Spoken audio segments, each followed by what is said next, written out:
All right, all right. I believe we should be live everywhere about right about now. How y'all doing? Happy New Year. I hope you all have been experiencing an awesome new year so far.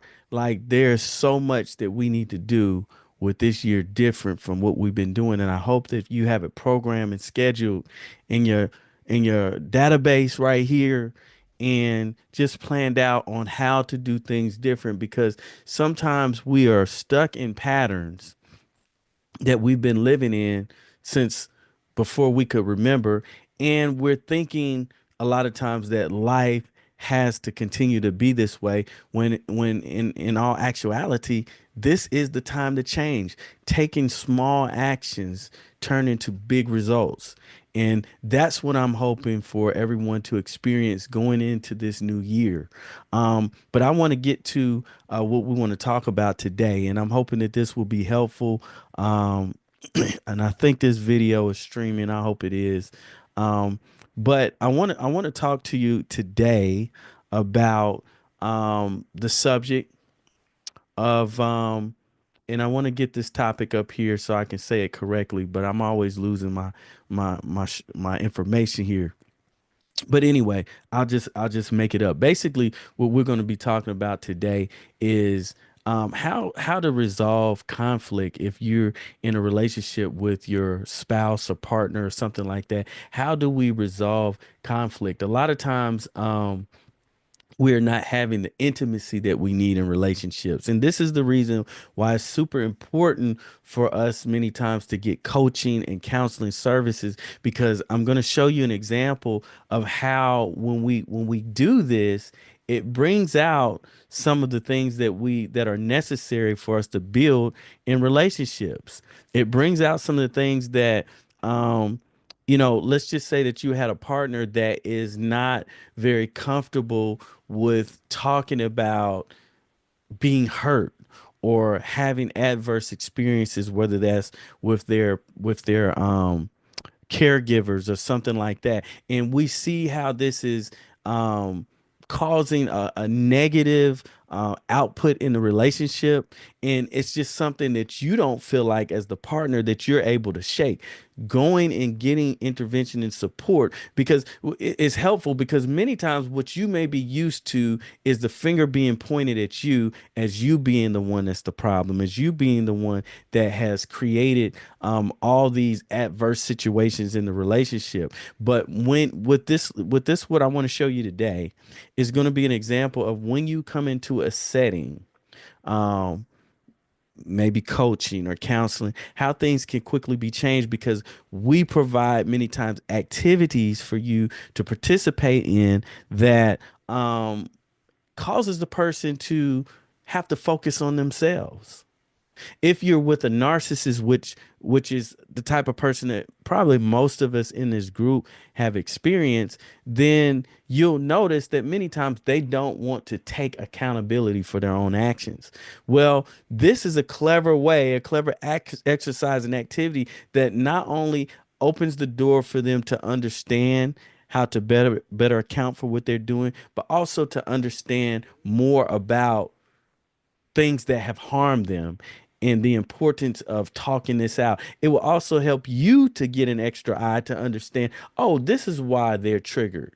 Okay. And then an opportunity for them to understand why you may be triggered as well. So I want to share my screen and just quickly go through this activity that I um, present a great deal in counseling and things like that. And um maybe if you're with someone and that they're not willing to go to counseling or something like this can just shed some light on areas that you can focus on that might be helpful for you to learn more about your partner. So one of the things that I stress is that a lot of times when we're trying to solve problems in the relationship, that's all that some counselors or coaches focus on. It's just focusing on the problem. That's all that you focus on is the problems that we having. But a lot of times the biggest problem is that we're not intimate. And this is an intimacy building activity. And we want to give credit to the author of it, John Gottman. And you can find this if you haven't gotten this book. It's called Intimacy Building. I'm sorry, it's called The Seven Principles of Making Marriage Work. And so it's a great resource if you are building relationship, whether you're married or not, in my opinion. Okay, so this is the first question.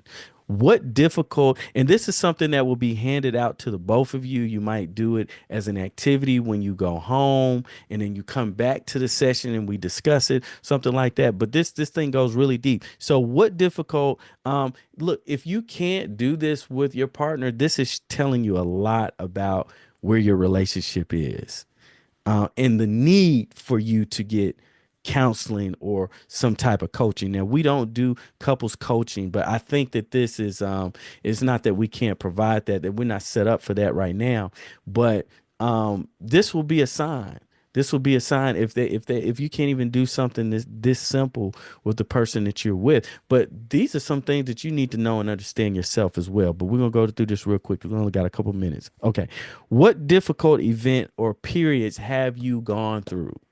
What difficult events or periods have you gone through? So this is the opportunity for you and your partner to write down what comes to mind first. And usually the thing that comes to mind first are the things that have harmed us the most. Now, whether your partner writes that down or not, it's just going to be dependent on the situation. But hopefully we're thinking about an event that kind of stands out the most. What difficult event or periods have you gone through? And again, we're taking off the table what we've gone through with each other. So we might need to just make that clear. If you were to just go and do this with your spouse or partner or something like that, that's not on the table.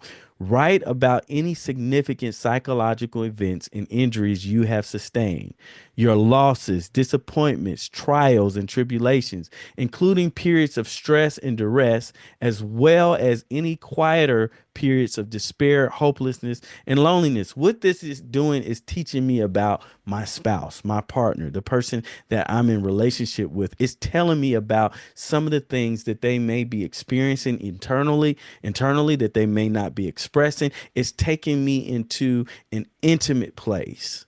And this is how we start securing safety in a relationship when we can talk about these types of things. Also, we want to include deep traumas that you may have undergone as a child or adult. For example, harmful relationships, humiliating events, even molestation, rape, or torture. So this is an intimate. We want to make sure that when we're doing this, that we're providing the opportunity for intimate space. We want to probably do this at peacetime. How have you survived these traumas? A lot of the problems that we're having in relationships, especially if you're dealing with a narcissist or just with yourself, is due to traumas and adverse experiences that we have been exposed to at some time. This is what brings this out. When we start asking questions, we start getting intimate with her. I can't tell you how many couples that I work with where none of this has been put on the table. It's never been discussed. And we've been married 10, 20 years. We don't know anything about each other. We don't know anything about each other's traumas, but yet we're triggering each other, creating more traumas, right? What are their so have you survived these traumas? What are their lasting effects on you? So they need to know about what you've experienced. You need to know about what they have experienced trauma wise. Okay. How did you strengthen and heal yourself? Now, this is a big piece here. How did you strengthen and heal yourself? Because a lot of times there has been no strengthening, there has been no healing from the fact that I was kicked out of the house when I was only, you know, 15 years old, or my parent never came to build connection or even introduce themselves to me. They were a deadbeat parent until I was like 15 or 20 years old. Okay. Have you talked with your partner and spouse about this? And sometimes we look at these types of situations as if they had no impact on us, but they're the very thing that's actually tearing our marriages apart. So in our so so um how did you strengthen and heal yourself? This is one I like. How did you redress your grievances, or how did you address and resolve these issues with the person that harmed you? A lot of times, if you're dealing with a narcissist, it's been a narcissistic male, it's been with the mama. You probably won't get this information. It was worth taking a shot. Have you addressed these issues with your mother? The fact that she has been controlling you your whole life, the fact that you have not been able to come to her to talk to her about intimate things that matter to you. Okay. Yeah. And so now we're suffering in a relationship because of that. How did you revive and restore yourself? This is really important because based on how you revived and restored yourself, this is giving you data as to, if there was a trauma that the person is talking about, a trauma that you're talking about. This lets us know if this has been dealt with in a healthy manner. Okay. How have you, a lot of times it hasn't been dealt with at all. How did you? So many times this has not happened at all. You have not revived yourself. You have not restored yourself. And so, guess what? When certain conflict ends up happening in the marriage, this is the or the relationship. This is repeating itself. We're repeating the same patterns of not resolving or addressing conflict or restoring ourselves. How did you gird and protect yourself against this ever happening again?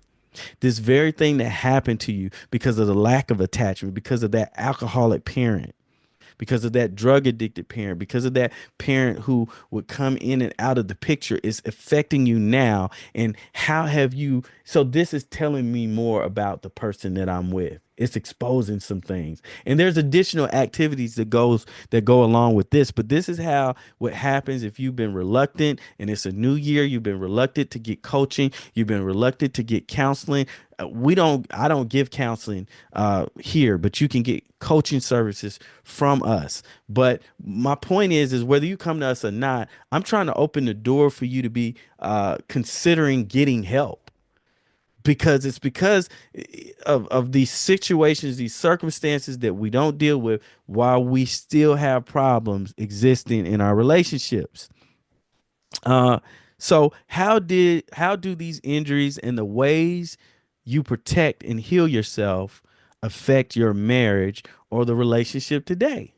So we're putting it out on the table. We're identifying new discoveries about, wow, I never recognized that the abandonment issues that I had because my dad left are it's affecting how I'm trusting you now. I don't really trust people. I don't really attach to people. You feel so this is what's being brought out in this type of activity.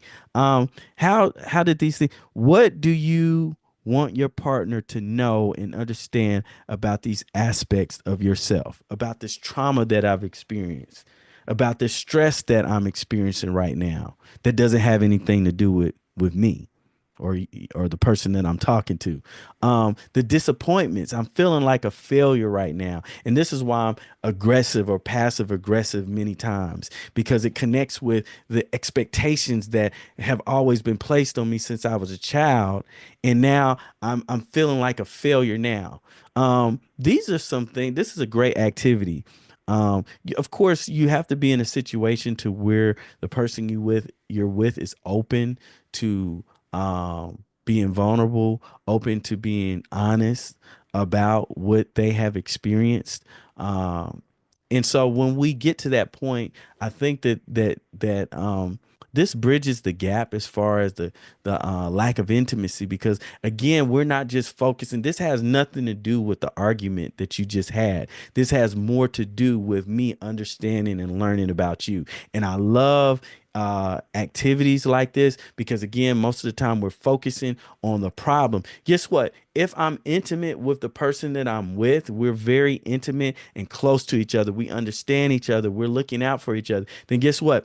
When you do something stupid, it's a lot easier for me to overlook it, forgive it, talk about it on another day, or It just makes it much easier, or just not deal with it at all if it wasn't a big deal. You do stupid stuff all the time, but you know what? I love spending time with you because you care about what matters to me. This activity, I think, might be something helpful to start with for the new year. For the new year, I think it might be helpful to consider getting a coach. We have coaches set up here that can support you, and so that we don't have to go through another year the same way. We don't have to go through another year not understanding why I'm always feeling blamed and shamed in a relationship. Why I'm always feeling guilt about not being enough in the relationship. Why I'm always feeling that I'm not a great spouse or partner, or understanding why it's time for me to roll up out of this relationship that I'm in, because it's just a repeat of what I've been doing all my life. If you need support, you can type coach in the chat, reach out to us through what am I looking at? You can direct message me, and we'll get you some help for the new year. All right. I hope this has been helpful, and we will talk to you all soon. All right. Bye bye.